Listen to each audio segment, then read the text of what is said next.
How are you? Jai Swaminarayan to all of you. Today we will discuss about Monera.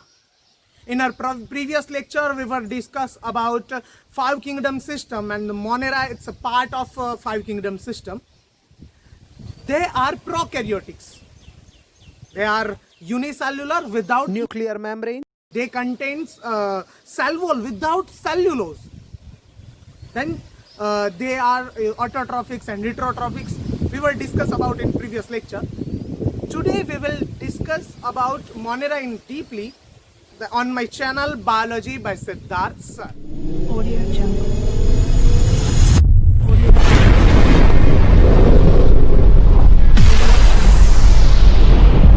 Bacteria are main members of Monera kingdom.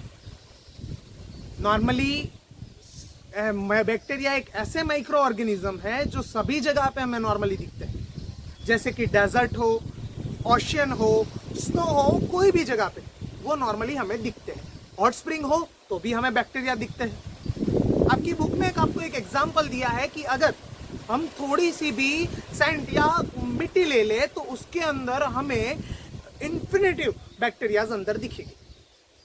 मतलब कि bacteria micro organism सभी जगह पे है और बहुत ही ज्यादा है. नॉर्मली बैक्टीरियाज है वो पैरासाइट्स होते हैं, मतलब कि दूसरों के ऊपर डिपेंडेंट रहते हैं. बराबर, जैसे कि कोई एनिमल है, एनिमल्स के ऊपर बैक्टीरिया रहेंगे, एनिमल्स के अंदर से ही वो अपना फूड स्टोर करते रहेंगे. नॉर्मली बैक्टीरिया ऑटोट्रॉफिक्स भी है, हेटरोट्रॉफिक्स भी है. ऑटोट्रॉफिक्स बहुत ही कम है, लेकिन हमने पिछले वाले लेक्चर में बात की थी कि वो ऑटोट्रॉफिक्स फोटोसिंथेसिस भी है, केमियोसिंथेसिस भी है, मतलब कि केमिकल्स के थ्रू भी अपने डायरेक्ट अपना फूड बनाते हैं और सनलाइट के थ्रू भी अपना फूड बनाते हैं. लेकिन ज़्यादातर वो हेटरोट्रॉफिक्स है, दूसरों के ऊपर डिपेंडेंट होते हैं. उनके अंदर नॉर्मली उनके चार अलग अलग टाइप के शेप आपकी बुक में दिए हैं, जैसे कि वो राउंड शेप में होते हैं, कोमा शेप में होते हैं, रॉड लाइक स्ट्रक्चर जैसे कि बैसिलस है, शॉर्ट रॉड्स होते हैं, लॉन्ग रॉड्स होते हैं, ऐसे अलग अलग टाइप के शेप के वो नॉर्मली होते हैं. ओके, हमने पिछले वाले लेक्चर में बात की थी कि कार्ल व्यूज ने 1990s के अंदर कार्ल व्यूज ने मोनेरा मतलब कि प्रोकैरियोटिक्स को दो ग्रुप में डिवाइड किया था, आर्कियोबैक्टीरिया एंड यू बैक्टीरिया. तो इन दोनों को हम सबसे पहले समझते हैं आर्कियोबैक्टीरिया. नॉर्मली आर्कियोबैक्टीरिया और यू बैक्टीरिया, आर्कियोबैक्टीरिया को अलग क्यों रखा? तो उनके अंदर एक किसी स्पेशल सेल्वोल आई हुई होती है. हमने बात की बैक्टीरिया तो वो यूनिसेल्युलर है, तो वो यूनिसेल्युलर मतलब एक ही सेल के ऊपर एक ऐसी सेल्वोल आई हुई होती है कि उसकी हेल्प से उन्हें अलग किया गया. आर्कियोबैक्टीरिया को एक अलग ग्रुप में रखा गया. ऐसी सेल्वोल अलग एक्स्ट्रा अलग से सेल्वोल उनके अंदर क्यों आई हुई होती है? बिकॉज कि उनका जो प्लेस होता है, रहने का प्लेस, इट्स वेरी डिफरेंट. जैसे कि नॉर्मली वो हाईली सॉल्टी एरिया में दिखते हैं, हेलोफाइल्स नाम के जो बैक्टीरिया है वो हाईली सॉल्टी एरिया में दिखते हैं, या थर्मोएसिडोफाइल्स जैसे बैक्टीरिया है वो हमें हॉट स्प्रिंग जैसे एरिया में दिखते हैं, जहाँ पे और कोई जो लिविंग ऑर्गेनिज्म है बहुत ही कम दिखते हैं. बराबर, नॉर्मली वो एनिमल्स की जो डंग होती है उनके अंदर दिखते हैं, जैसे कि मेथेनोजेंस. बराबर, वो तो जो ग्रास वगैरह खाने वाले जो एनिमल्स है उनकी जो गट्स होती है, गट्स के अंदर वो दिखते हैं. और वो जो बैक्टीरिया है मिथेनोजेंस, वो बैक्टीरिया उनकी जो डंग निकलती है उनके अंदर भी होती है, उनकी हेल्प से ही अंदर मिथेनोजन प्रोड्यूस होता है. और हमें जो बैड स्मेल आती है ना, उसके अंदर से जो बैड स्मेल आती है वो इसकी के हेल्प से आती है, मीथेन की है वो बैड स्मेल है. और नॉर्मली इसकी हेल्प से ही हम जो मीथेन प्रोड्यूस कर पाते हैं वो भी इसकी हेल्प से ही प्रोड्यूस कर पाते हैं उसके डंग में से, एनिमल के डंग में से. बराबर, तो ये मिथेनोजन से इस तरह से आर्कियोबैक्टीरिया अलग होते हैं. नेक्स्ट बात करते हैं यू बैक्टीरिया की. उसका दूसरा नाम है ट्रू बैक्टीरिया. उसे हम नॉर्मली दो पार्ट में डिवाइड कर सकते हैं, ऑटोट्रॉफिक्स एंड हेटरोट्रॉफिक्स. मोड ऑफ न्यूट्रिशन के हिसाब से दो पार्ट में हम डिवाइड कर सकते हैं. सबसे पहले बात करते हैं ऑटोट्रॉफिक्स की. तो ऑटोट्रॉफिक्स में भी हमने पिछले वाले लेक्चर में बात की थी कि उसे हम दो पार्ट में डिवाइड कर सकते हैं, फोटोसिंथेटिक एंड केमोसिंथेटिक. सबसे पहले बात करते हैं फोटोसिंथेटिक की. तो उसका एग्जांपल है cyanobacteria, blue green algae. Normally उनके अंदर क्लोरोफिल ए आया हुआ होता है, जो नॉर्मली प्लांट के अंदर होता है वो ब्लू ग्रीन algae के अंदर आया हुआ होता है, इसलिए वो नॉर्मली ग्रीन भी होती है। वो पिगमेंट्स उनके अंदर आया हुआ होता है क्लोरोफिल ए। उनकी बात करें तो वो नॉर्मली यूनिसेल्युलर है। हम नॉर्मली यू बैक्टीरिया की बात करें तो उनके अंदर कई बार मोटाइल्स भी होते हैं, नॉन मोटाइल्स भी होते हैं। अगर वो मोटाइल हो तो उनके अंदर फ्लेजिलम आया हुआ होता है। हम साइनोबैक्टीरिया की बात करें तो साइनोबैक्टीरिया के अंदर वो नॉर्मली यूनिसेल्युलर है और फिलामेंटस भी हो सकता है, कई बार वो कॉलोनियल भी होता है।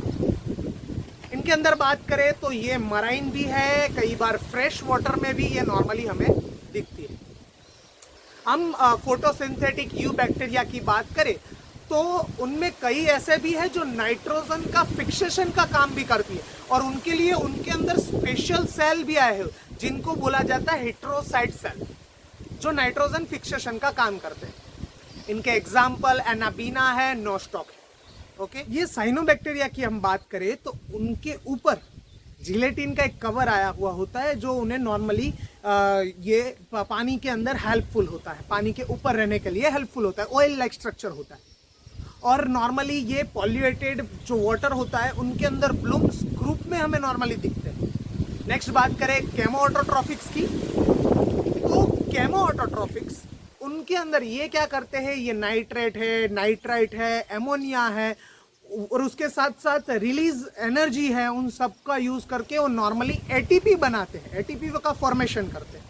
और साथ साथ में ये नाइट्रोजन, फास्फोरस, आयन इन सब का रिसाइकल करने के लिए भी हेल्पफुल होते हैं। तो ये हुआ ऑटोट्रॉफिक्स पार्ट। नेक्स्ट बात करें हेटेरोट्रॉफिक्स की, तो हमने आगे बात की कि बैक्टीरिया के अंदर ऑटोट्रॉफिक्स से भी ज्यादा और बहुत ज्यादा हेटेरोट्रॉफिक्स है। तो ये हेटेरोट्रॉफिक्स नॉर्मली डीकम्पोजिंग का काम करते हैं, मतलब कि नॉर्मली कोई डेथ बॉडी हो, डेथ बॉडी को डीकम्पोज करना हो तो उनके लिए बैक्टीरिया भी यही काम करते हैं। उसके साथ साथ वो हमारी बॉडी को, ह्यूमन बींग्स को हेल्पफुल भी है और उसके साथ साथ हार्मफुल भी है। हेल्पफुल किस तरह से, तो वो नॉर्मली हमारे लिए जैसे काम करते हैं, जैसे कि हमें मिल्क में से कर्ड बनाना हो, या तो कोई चीज़ है जैसे कि हम ये इडली वड़ा उनका डो बनाते हैं, उसके साथ साथ ये पाव बनाते हैं, उसके साथ साथ सैंडविच वगैरह जो बनाने के लिए हेल्पफुल भी है।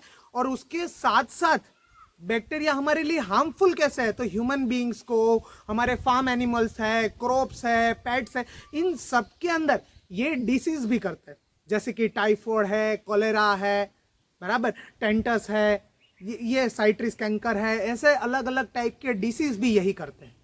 नॉर्मली बैक्टीरियाज की बात करें, आर्कियोबैक्टीरिया की, तो ये रिप्रोडक्शन किस तरह से करते हैं, तो ये रिप्रोडक्शन करते हैं फिजन से, जो हमने फर्स्ट चैप्टर में बात की थी ना कि अलग अलग टाइप का रिप्रोडक्शन करते हैं, ये फिजन से करते हैं, अलग अलग होके फिजन से ये रिप्रोडक्शन करते हैं। उसके साथ साथ ये कई बार सेक्सुअल रिप्रोडक्शन भी करते हैं। वो किस तरह से करते हैं, तो अपना जो डीएनए होता है वो दूसरे बैक्टीरिया के अंदर पास आउट करके भी वो कई बार सेक्सुअल रिप्रोडक्शन करते हैं।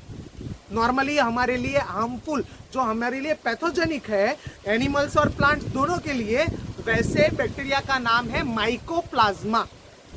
सबसे छोटे लिविंग सेल्स हैं, बहुत ही छोटे होते, जो विदाउट ऑक्सीजन भी अपने आप को वर्ल्ड में लिव कर सकते हैं, मतलब कि लिविंग रह सकते हैं। ओके, तो ये पूरा स्ट्रक्चर हुआ बैक्टीरिया का, ये पूरी थिंग हुई किंगडम मोनेरा की। हमारे नेक्स्ट लेक्चर में हम प्रोटिस्टा के बारे में समझेंगे। Okay, thank you.